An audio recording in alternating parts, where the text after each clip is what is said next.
This is Heart Pocket Podcast number 382 for February 3rd, 2026.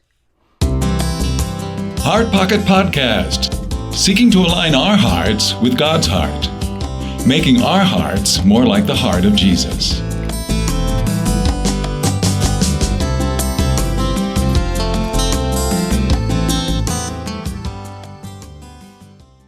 Thank you for joining us for another episode of Heart Pocket Podcast. This is part 2 of our discussion from last week. One of the other instructors mentioned he never realized how deep you could go into the Zacchaeus story, just one story. Yeah. That's fun. And that's the kind of that I think I've heard after almost every workshop. The thing that I hear from people all the time is, "Wow, I will never read the Bible the same again." Or, the Bible, so often it just seemed to be words on a page. Now it's come alive. I hear that over and over and over again. And I was really struck by, you and I just did the workshop in Eugene, Oregon. We did the storm story, and the first part of that story is something that you just normally blow through because you're not even to the storm yet.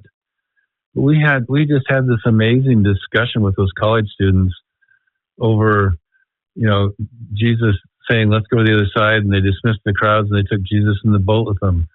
And we probably talked for half an hour and had a great discussion. So it's just takes you into different parts of the Bible that you'd never thought were interesting or important, or and you find, like we say, you find treasure. Yeah, the hard part about that is just in that first part where Jesus says, to the disciples, "Let's go to the other side." Most of our listeners who have not experienced that story, STS style, are going, "What? What do you mean that was interesting? 30 minutes on that one spot?" Well, in the context of the whole story, it's a big piece of the whole story. So, and we won't go through it on this particular podcast simply because of, time, but who knows? Yeah. Maybe on another podcast we could do just the storm story on a podcast. What do you think? Yeah. Yeah, the students had a great time. That was a lot of fun. They were taking a class on orality, and the instructor, the professor, called us and asked if we could slip in a couple of days to teach his class simply the story. And the beautiful thing is they had already been learning about oral communicators. And one of their assignments was they had to do 50 stories in that semester.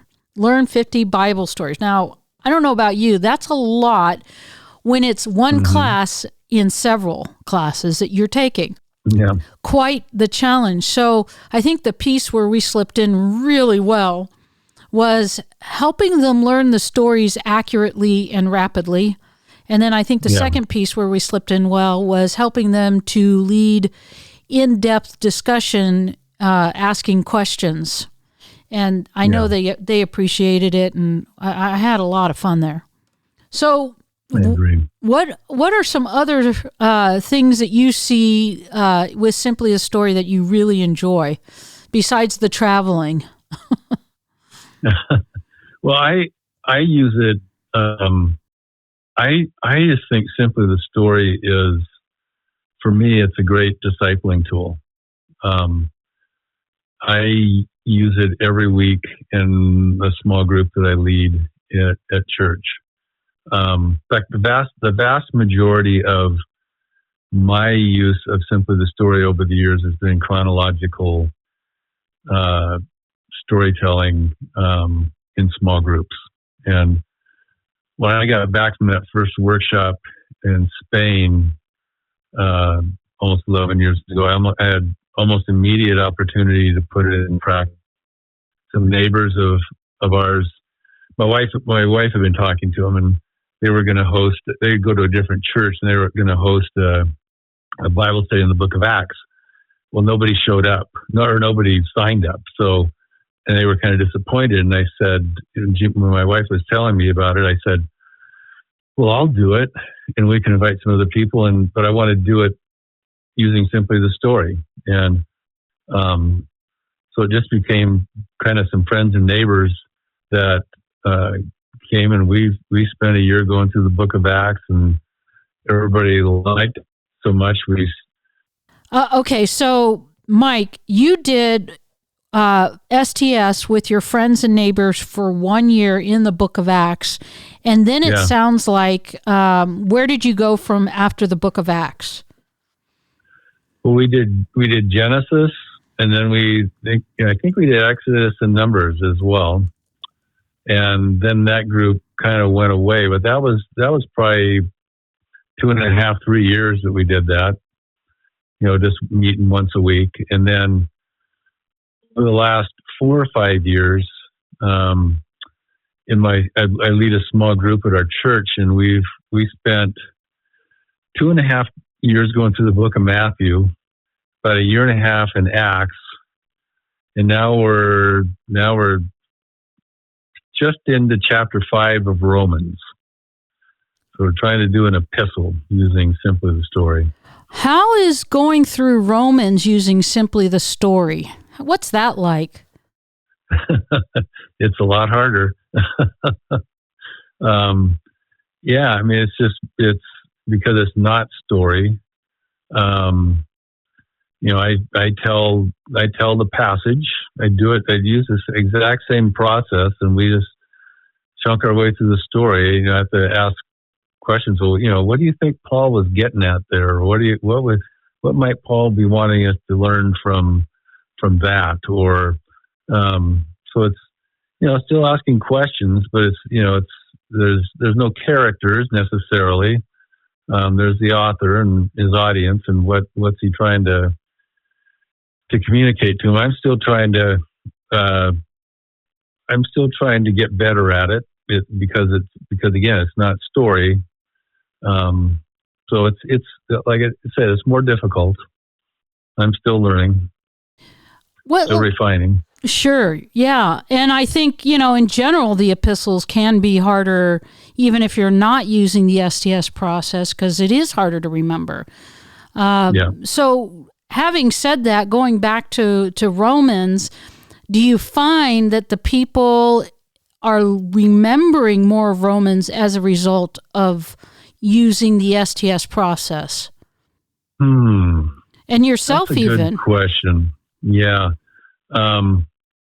Now, at one point, I could say from Romans 1:18 all the way to the end of chapter 2, and maybe even some of 3. But now I haven't worked on it for a while, so I don't know that I could necessarily do it. So it was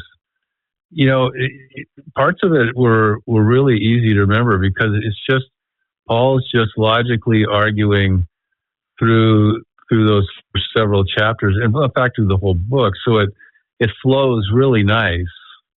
So it's for me, it's easy to remember. It's most of it has been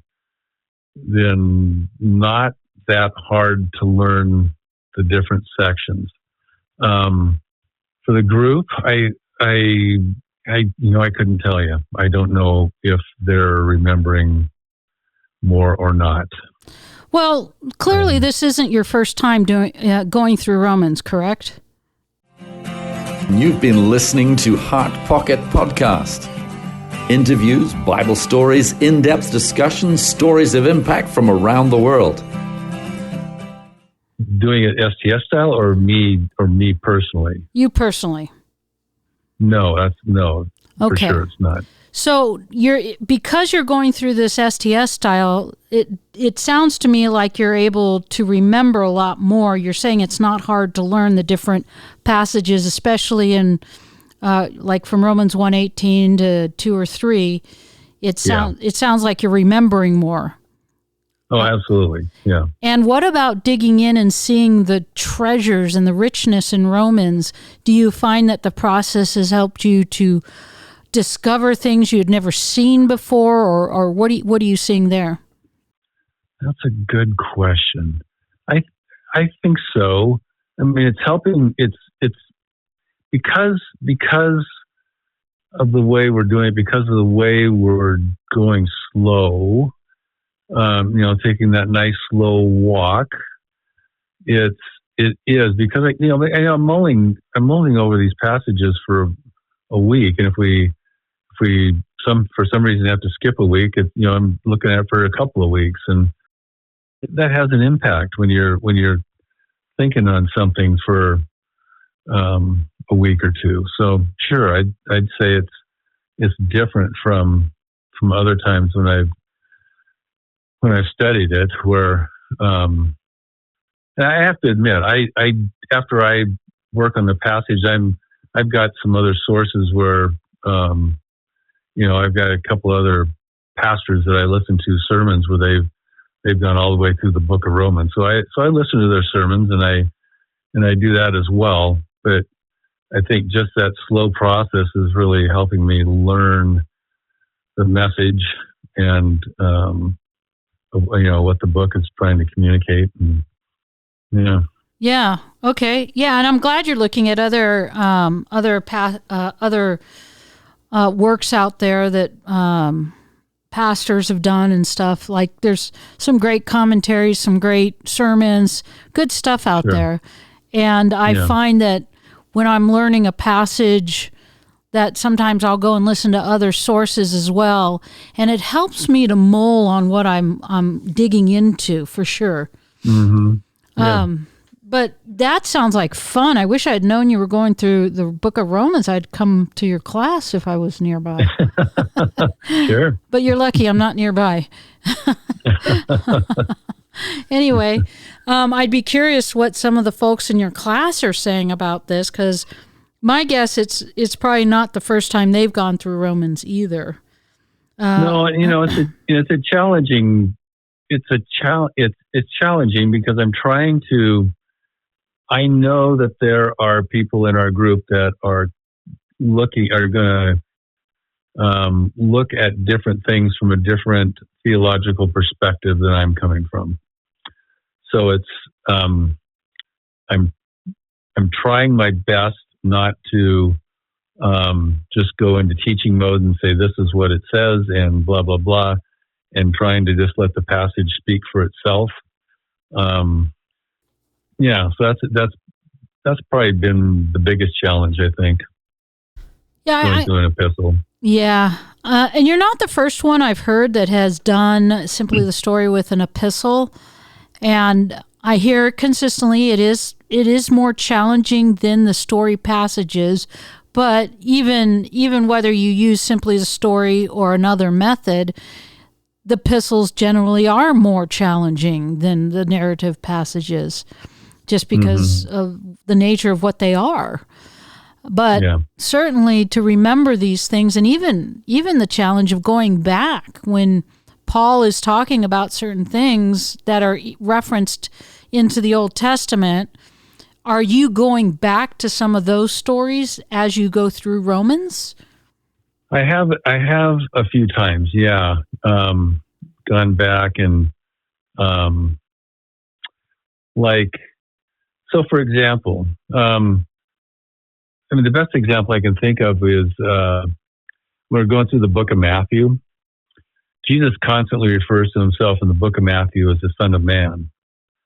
And that's a direct reference to Daniel 7. And Daniel seeing this being coming on the clouds of heaven looking like a son of man. And he was seated at the right hand of God and was given a kingdom and a throne and a dominion and all that. So, and to think about when Jesus is calling himself the Son of Man, he's saying, I'm that guy. So, we took some time and went back to Daniel 7 and looked at what that meant. In the book of Matthew, for example, there's all kinds of reference. He quotes refers to Old Testament passages more than any other gospel, I think. And oftentimes we go back and look at those. Okay, what are those saying? What's the message from the Old Testament? And yeah, in Romans chapter 3 has it. Paul references a whole string of Old Testament passages. There, no one does good, no, not one. There's no one righteous. All those passages. We didn't necessarily go back and look at each one of those. But yeah, if there's opportunity, we'll go back and link it up with the Old Testament. Especially, he's talking about Abraham a lot, so we'll probably spend some time looking at those passages from Genesis that are referring to Abraham as well. Yeah, that sounds like a really great idea. And I understand sometimes it's not the easiest thing to go back to all the references, but certainly there's clear references to the Old Testament in much of the New Testament. And for good reason. I mean, that's like a platform or connecting spot, and then or a springboard to help people gain better understanding of whoever their audience is. And mostly Paul sharing, but there's some others. So when you get done with Romans, I know you're not done yet. What chapter are you on? We're just starting 5. Okay, so you've got what? I'm guessing another year or two in Romans? Yeah, probably. After tackling Romans, are you feeling like you want to try another epistle this way, or what are you thinking? I don't know. Probably let the group choose what they want to do. Okay. Maybe go back and do a different. I was thinking maybe going back and doing John, just because it's so different from the other Gospels. Okay. Yeah, that sounds like fun. Yeah, it's interesting. I've gone through John, 1 John, not STS style, but I've gone through the books of John. Tune in next week for another episode of Heart Pocket Podcast, and feel free to subscribe on iTunes. For those who wish to have more information about Simply the Story trainings, please feel free to contact the office at info@simplythestory.org or call us at 951-658-1619. You can also visit our website at simplythestory.org. And now you can watch God's story in hundreds of languages just from our simplythestory.org website. You've been listening to Heart Pocket Podcast, hiding God's Word in our heart pockets, changing the world one heart at a time. When it sings of glory, I sing the new soul. Will be the old story that I have loved so long.